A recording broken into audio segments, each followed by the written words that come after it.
여러분 안녕하십니까? 빅제입니다. 이번 시간은 오스만 제국 역사 이야기 두 번째 시간입니다. 바로 시작하도록 하겠습니다. 구독과 좋아요 부탁드리겠습니다.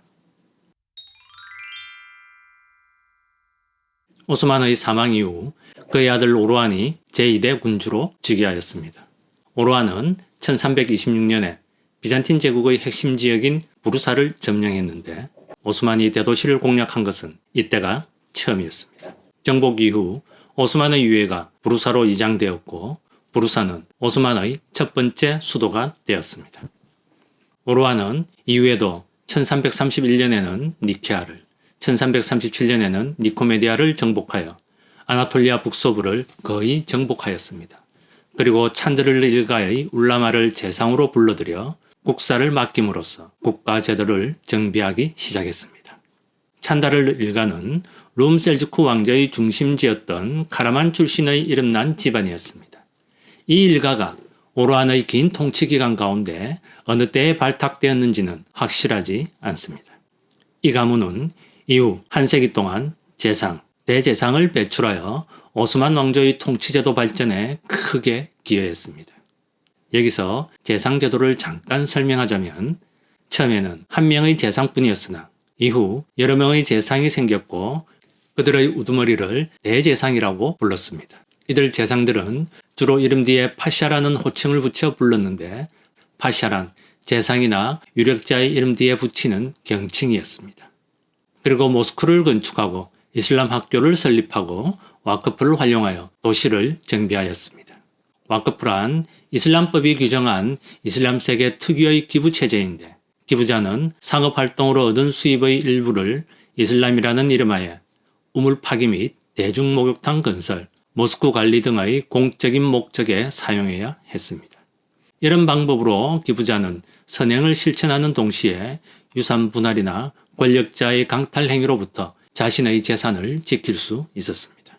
도시의 기반 시설은 이 와크프 덕분에 자연스럽게 정비되었는데 때로는 군주 등의 유력자가 대규모의 와크프를 통해서 도시 기능을 대폭 발전시키기도 했습니다. 또한 은하를 발행해 오스만 최초의 화폐를 등장시켰습니다. 지배자 오르완의 이름이 새겨진 화폐로 화폐의 이름을 새기는 것은 이슬람 세계의 왕권 유지에 큰 도움이 되었습니다.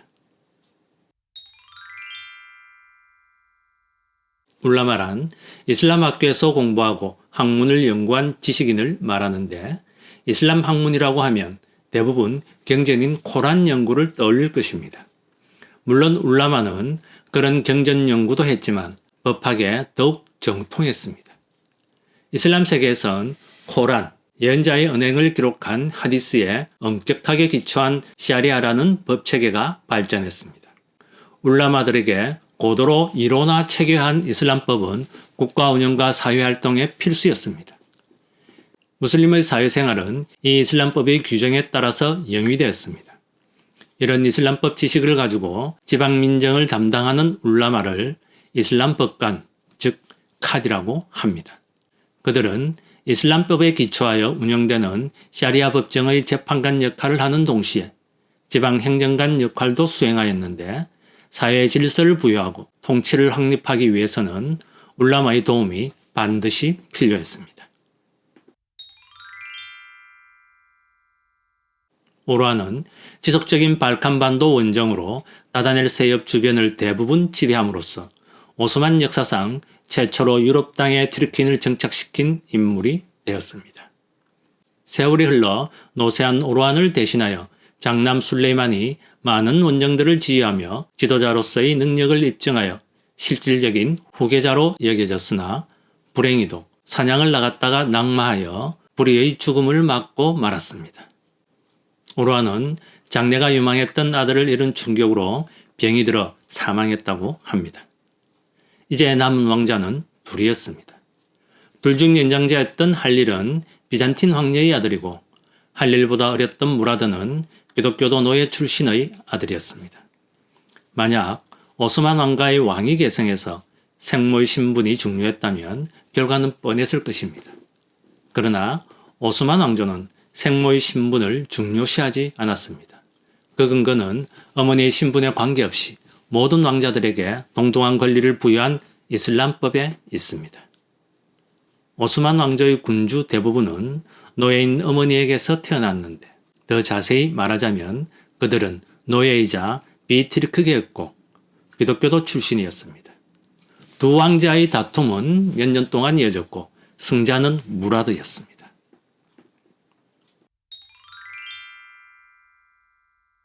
오란에 이어 술탄이 된 무라드 1세는 즉위한 직후인 1363년에 아드리아노플을 정복했습니다. 아드리아노플을 정복한 것은 오르안이 콘스탄티노플에 가까이 있는 세계의 주요 도시를 정복한 전략적 가치와 맞먹는 것이었습니다. 아드리아노플은 아나톨리아에서 유럽으로 들어가는 길목에 있어 오스만의 유럽 정복 사업에 문을 열어주었습니다. 무라드 1세는 도시 이름을 에디르네로 바꾸고 비잔틴의 궁전을 파괴한 후 이곳에 오스만 제국 최초의 궁전을 지었습니다. 오스만의 영토에 에디르네까지 편입되자 비잔틴의 영토는 콘스탄티노플만 남게 되었고 콘스탄티노플은 오스만 제국의 영토 한가운데 갇힌 모습이 되었습니다.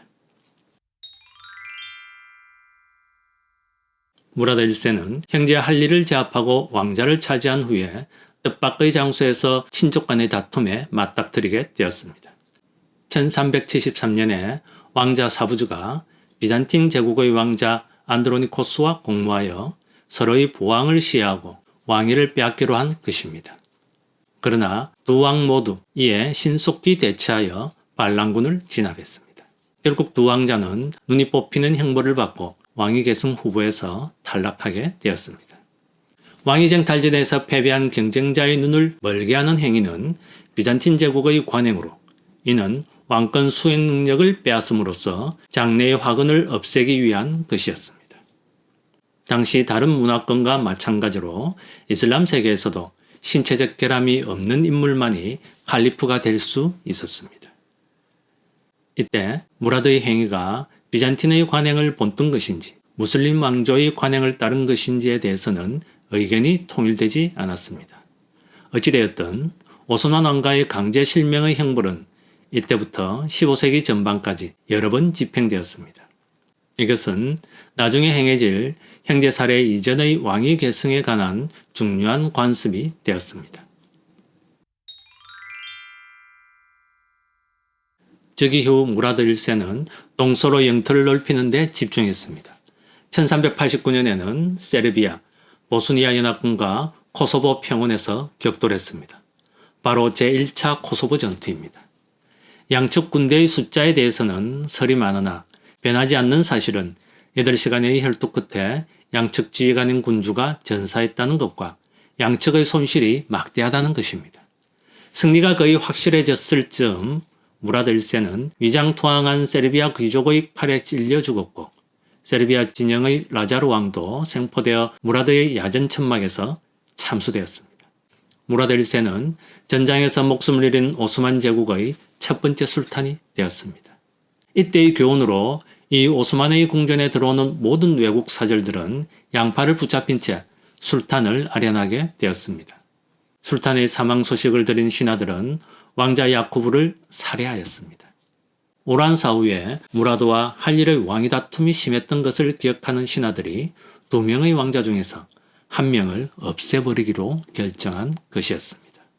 한편 비잔틴 제국의 연대기 작가는 야쿠브의 눈이 뽑혔다고 기록했는데 어찌되었든 바이지드의 경쟁자였던 야쿠브가 왕위 계승에서 탈락한 것은 확실한 사실이었습니다. 그리하여 유일하게 남은 왕자인 바이지드가 무라드 1세의 뒤를 이어서 오스만 왕조의 4대 군주로 즉위하게 되었습니다.